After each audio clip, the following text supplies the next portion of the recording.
राधे राधे दोस्तों। आज का हमारा जो जीवन है वह शुरुआत होता है। ये डेट है 30 सितंबर की। सुबह के बजे हैं 4 और मैं हमेशा की तरह आ गई हूँ मेरी लाइव क्लास करने। अक्सर लोग मुझसे पूछते हैं कि सफलता क्या है, व्हाट इज ए सक्सेस। मेरा एक ही जवाब होता है, अगर आप सचमुच सफल होना चाहते हैं तो उन कामों को करने की आदत डालिए जिन्हें असफल लोग नहीं करना चाहते। मेरा जवाब हमेशा यही होता है कि सफलता और असफलता के बारे में काफ़ी शोध किया गया है, लेकिन मैं यही कहना चाहूँगी दोस्तों कि सफलता का राज सफल लोगों के जीवन से के इतिहास से पढ़कर जाना जा सकता है।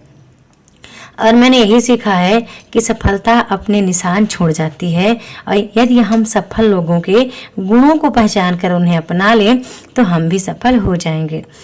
तो आई होप कि ये ब्लॉग देखते देखते आप बहुत कुछ सीख पा रहे हैं कि वास्तविक में सफलता क्या है और मेरे दृष्टिकोण में सफलता की परिभाषा इतनी ही है। अब 4 बजे का टाइम था, मैं क्लास कर चुकी थी, 5 बज चुके थे, तो मैं बिट्टू की फ़ोटो क्लिक कर रही थी। हमने कहा बिटिया भी मेरी तरह ही है, वो जाग जाती है। जैसे मैं लाइव क्लास करने आऊँगी दोस्तों, हमेशा वो जाग जाती है।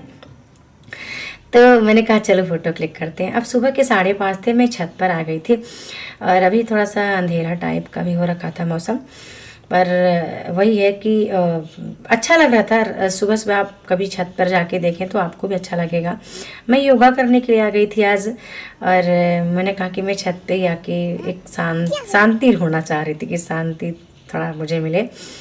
और हमेशा मैं अपने को स्वस्थ रखना चाहती हूँ और मैं चाहती हूँ कि जीवन में मैं ऐसा कुछ कार्य करूँ जिससे लोगों का जीवन बदले। अब सुबह का टाइम है, अभी मैं स्नान वगैरह की नहीं हूँ। सबसे पहले श्रीमान जी जाग गए थे, बोले चाय बनाओ पहले भैया, चाय बना के दे दो, इसके बाद जो करना हो सो करिए। तो फिर मैंने कहा कि अच्छा पहले मैं चाय ही बना लेती हूँ। सबसे पहले मेरी आदत है दोस्तों, सुबह मैं पानी गर्म करके मैं सबको दूंगी, घर में सबको देती हूँ, बच्चों को, अपने लिए। और मैं इसलिए करती हूँ क्योंकि मेरी ये आदत कहीं ना कहीं मेरे बच्चों को भी आकर्षित कर रही है और मेरे बच्चे भी इससे सीख रहे हैं। और बेटियां हैं चूँकि कल को उनको किसी और के घर जाना है तो जीवन परिवर्तित होना बहुत ज़रूरी है। तो मैंने बनाई चाय और मेरी आदत है, कभी तो बैठने का टाइम मिला नहीं, जो भी हो गया कार्य है वो वैसे ही फास्ट चलता रहता है। और आप देख पा रहे हैं, मैंने कहा है कि 30 ब्लॉग देखने के बाद आपको लगेगा कि वास्तविक में मैं वही हूँ जिस चैनल को आप देखते हैं, जहाँ मुझे सावित्री साहित्य अकेडमी चैनल पे केवल आप पढ़ाते हुए देखते हैं। और जबकि अब आप देख रहे हैं मुझे वो घर के सारे वर्क करते हुए, जो मेरे लिए बहुत इम्पोर्टेंट है। और सुबह का वो सारा काम, पूरा टाइम मेरा इसी में चला जाता है। अब उधर पता नहीं बच्चे कौन से डिमांड कर रहे थे कि मुझे पहले ब्रेड भी सेकना था। ये तो वंशिका का डिमांड होता है, वो बैठ जाती है कैमरे की तरफ। उसकी एक्टिंग तो लगभग आप देख ही रहे हैं। हाँ, लेकिन है बहुत अच्छी, वो दिल की बहुत अच्छी है, नटखट भी बहुत है। और मैं जब तक भी स्कूल नहीं जाएगी मेरे पीछे पीछे लगी रहेगी। और कोई काम हो तो पूछेगी क्या कुछ काम है मेरे लिए मम्मी? नहीं, तो उसके लिए केवल पढ़ना है, बच्चों को केवल पढ़ना ही है अभी। हाँ, कभी कभी उनको काम में देती हूँ कि छोटे मोटे काम आप भी किया करें। अब ये करने के बाद मैं चली गई थी नहाने धोने, अपना नहा धो के आई। तो आज बच्चे लेट हो रहे थे तो मैं उनके लिए कुछ भी बना नहीं पाई। सबसे पहले मैं उनकी चोटी कर दी, मैंने कहा आप चोटी करवा लो, इसके बाद मैं जो भी रोटी वगैरह बनाऊँगी उसको बना दूँगी। अब चोटी यहाँ तो सबकी करनी पड़ेगी, अब एक हो तो वो भी, 3 हैं, तीनों ही मेरी लक्ष्मी हैं, तीनों ही मेरे लिए बहुत इम्पोर्टेंट है। और सबसे ज़्यादा तो ये मेरी नटखट बंदर, देख पा रहे, वो बहुत नखरे करती है। सुबह वो बहुत परेशान करती है मुझे, तैयार होने के लिए वो रोना धोना शुरू कर देगी, कभी बोलेगी स्कूल नहीं जाना है, बहुत ज़्यादा। और बिट्टू के लिए मैं हंस भी रही थी कि आज मैं बताऊंगी चैनल पे कि आदिवासी तेल का प्रयोग बिट्टू भी करती है। तो मैं हंस रही थी उसको, तो वो बोली आप ऐसे मत बोलो, और शुद्ध सरसों का तेल हम लगाते हैं। हाँ, तो वास्तविक में हम लोग हमेशा शुद्ध सरसों का तेल लगाए हैं। और बच्चों के स्कूल का लेट हो रहा था तो वो पोहा के लिए बोले, हमने कही बेटा सबसे अच्छा रोटी है। और मुझे भी पसंद है दोस्तों, मैं ये पोहा वगैरह ये सब मुझे बिल्कुल नहीं पसंद है सुबह के नाश्ते में। जबकि मैं भले घी नमक रोटी खा लूँ, मैं चटनी रोटी खा लूँ, मैं भरता रोटी खा लूँ, मैं कुछ भी बना के खा लूँ, लेकिन मैं ये सब हलवा पोहा उपमा ये सब मुझे सुबह बिल्कुल नहीं पसंद है। तो मैं अब चूँकि अभी मैं पूजा नहीं की थी, आज लेट हो रहा था अब तो मैं सबसे पहले मैंने कहा बच्चों को मैं रोटी बना के दे देती हूँ। सब्जी मेरे ख्याल से कल की ही रखी थी, पनीर की सब्जी श्रीमान जी लाए थे मार्केट से, तो कोई खाया ही नहीं, उसको भूख नहीं थी, कुछ लोग खाए नहीं खाए तो वो मैंने रख दी फ्रिज में। अब ये मेरी कुछ आदतें हैं जो आपके सामने खुल रही हैं। कहते हैं ना कि ब्लॉग ऐसी चीज़ है जहाँ पर आप झूठ नहीं बना सकते, कुछ झूठी चीज़ें ना ज़्यादा दिन तक नहीं चल सकती दोस्तों। और जो मेरे हृदय में है, ब्लॉगिंग करते समय मैं हमेशा ईश्वर को साथ में रखती हूँ कि जितना सच है वही दिखेगा। तो सब्जी मैं नहीं बना पाई, सब्जी रखी थी, बच्चे मैंने कहा वही खा लो, और बच्चों के पेपर हो रहे हैं तो स्कूल तो लंच लेके जाएंगे नहीं, 11:30 बजे उनकी छुट्टी हो जाती है, तो मैंने कहा 2-2 रोटी खाओ और सीधे जाओ स्कूल।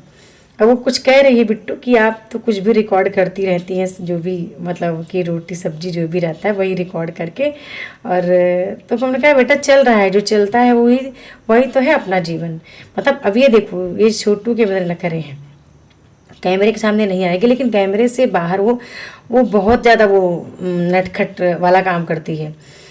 अब मैंने आपको कहा कि सब्जी कल की रखी थी पनीर की, तो बच्चे वही खाएंगे सब्जी रोटी, और मैं खाऊंगी टमाटर की चटनी रोटी। लेकिन अभी मैं पूजा करूंगी क्योंकि मैं पूजा नहीं कर पाई थी, मैंने फिर से हाथ वगैरह जो भी धुला उला और आके मैं बैठ गई अपने। बच्चे स्कूल चले जाते हैं तो उस टाइम फिर एक ठीक रहता है कि वो मुझे बुलाते नहीं कि हाँ मम्मी ये चाहिए वो चाहिए। तो मेरी आदत है कि पूजा घर में मैं हमेशा अपने को बहुत अच्छा महसूस करती हूँ।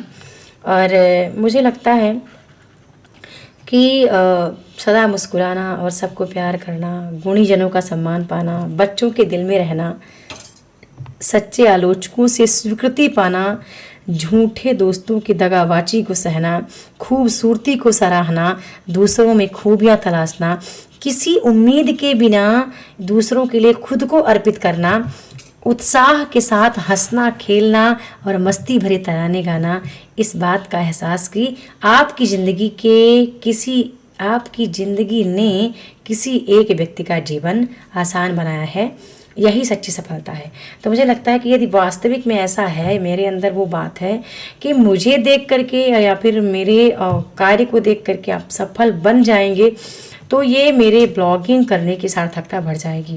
और काश कि कहीं 2021 में मैंने ब्लॉगिंग की शुरुआत की होती, तो आज बहुत सारी महिलाएं हैं जिनको ये लगता है कि हम घर का कार्य करने के बाद हम थक जाते हैं, हम कुछ नहीं कर पाते, यानी कि निगेटिविटी को आप लेके बैठ जाते हैं। तो मुझे लगता है कि उस निगेटिविटी को अब आपको हटा देना चाहिए धीरे धीरे। हर दिन यदि आप एक भी कार्य को कर पा रहे हैं मेरी तरह, और ये सफलता का सबसे बड़ा राज है। अभी बजे हैं सुबह के 8 ही बज रहे हैं दोस्तों, क्योंकि बच्चे स्कूल जाते हैं 7:30 बजे। जितना भी मेरा कार्य हुआ है वो 7:30 बजे के पहले का कार्य है। बच्चे स्कूल चले गए हैं जाते हैं तो 8 बजे मैं, यदि किसी दिन मैं फ्री होती हूँ, पूजा वगैरह पहले करती हूँ, तो मैं इस समय रिकॉर्ड करती हूँ वीडियो, ठीक है। बट अभी आज वो स्कूल चले गए, मैं लेट थी, तो मैंने पहले कहा मैं पहले अर्चना वंदना प्रार्थना करके मेरी बात प्रभु तक पहुंचा दूं कि जिस चीज़ की मूल्य हम समझते हैं ना, यहाँ मूल्यवान लक्ष्य की लगातार प्राप्ति का नाम है सफलता है। तो ये जो कार्य हो रहे हैं ना, ये सब सफलता के कार्य हैं। ऐसा नहीं कि ये कोई मेरे काम है जो मैं आपको दिखा रही हूँ, ये सारे वही लक्ष्य हैं जो सफलता की ओर मुझे लेके जाते हैं। आप अकेले कुछ नहीं कर सकते, लेकिन आप ईश्वर को साथ लेके काम करते हैं तो मुझे यकीन है कि आप उस कार्य को बहुत जल्दी कर पाएंगे। अकेले करने से बेहतर है आप ईश्वर को भी साथ लेके चलो और उन तक बात पहुंचाओ कि हाँ मैं इस कार्य को कर रही हूँ और आपका सहयोग सर्वोपरि है। आप हमें शक्ति दें, शक्ति प्रदान करें, तो दोस्तों आपके लिए ये चीज़ें करना आसान हो जाएगा। मुझे ऐसा लगता है कि निरंतर का अर्थ ही सफलता है। जब आप किसी कार्य को निरंतर करेंगे ना, प्रोग्रेसिव रहेंगे अपने कार्य के प्रति, तो सफलता का लक्ष्य खुद भी उस सफ़र को आसान बना देगा और आपको उस सफ़र तक लेके जाएगा भी। तो मेरी अर्चना वंदना पूजना प्रार्थना जो थी वो हो चुकी थी। मुझे लगाना था ईश्वर को भोग, कुछ था पता नहीं क्या, मैं अगरबत्ती वगैरह कुछ भी जो भाव होता है मेरे मन में वो सारे भाव सब निकल आते हैं। अभी रिकॉर्डिंग स्टार्ट है तो चल ही रहा है सब कुछ, पता नहीं क्या क्या मन में चल रहे होंगे पूजा पाठ करते समय। अब मैं आ गई थी खाना बनाने अलग से, क्योंकि सुबह तो बच्चे रोटी गरम और जो रात की सब्जी थी वो खाए।